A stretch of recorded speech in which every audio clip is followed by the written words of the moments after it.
Hello, this is your colonial influences vocabulary. The first word is rights. Rights are a set of things that people believe they should be free to do without restrictions. So you have the right to an education. That's why you're here. You have the freedom of religion, the free political speech, and those are 3 rights. The next word is self-government. Self-government is when people can make their decisions on how their government should work.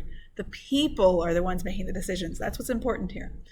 So when people make decisions, that looks like people voting.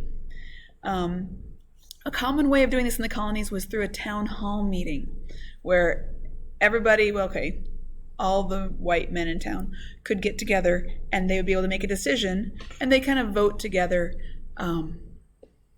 in that meeting. But that was self-government. The next word is parliament. The group of people responsible for making laws in England and some other countries is called a parliament.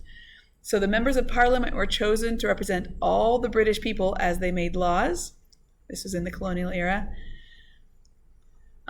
So parliament, this is a picture of the British House of Parliament, I believe the House of Lords, which is one part of parliament. Parliament is a lot like our Congress. The next word is propaganda. Propaganda is ideas or statements that are spread to help a cause, political leader, or government. Those are called propaganda. The information in propaganda is often exaggerated, misleading, or false. You'll hear about propaganda when you study language arts. I know in high school you talk about propaganda in ELA class. So this is not just a social studies word. Propaganda examples in the colonies were pamphlets, songs, political cartoons, and posters, which are also called broadsides. And actually, I'm sorry, I forgot, here's a slide that shows that. So we have the Liberty Song. I will spare you and not play it right now for this video, but if I were in class, I would be playing it for you. And you would love it! I know you would.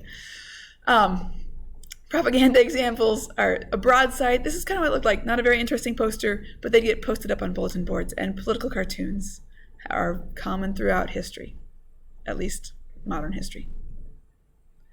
No, we really don't need to listen to that. Okay, the next word is patriot. A patriot is a person who did not want to follow British rules for the colonies. An example of that is the Sons of Liberty. Later on they were called Whigs, they were also called Whigs.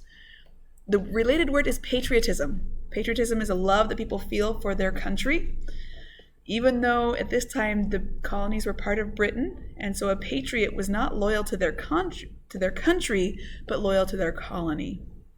So the meaning has changed a little bit since colonial times. The next word is loyalist. A loyalist is a person who wanted to keep British rule over the colonies. So that's the opposite of a patriot. The loyalists were on one side, the patriots are on the other. Loyalists are loyal to England, and they're loyal to the King of England specifically at this time period, and they're also known as Tories when some people write about them. The last word we have for vocabulary is boycott. When people protest a place or company by refusing to buy their products, it's called a boycott. The picture here, Wendy's was being boycotted. This was a while back because the people who picked tomatoes in the field, the tomatoes that go on their sandwiches, were not being treated right. There was some instances, I don't remember if it was Wendy's or other restaurants, where the workers were not being paid. It was basically a modern kind of slavery. And you can see the blue sign there. There's something about sexual violence in the field needs to end. And so they were just the workers who picked the tomatoes and things working in the fields were not being treated fairly. In the colonies, in the colonial time, patriots boycotted tea and other goods from Britain so they would not have to pay taxes.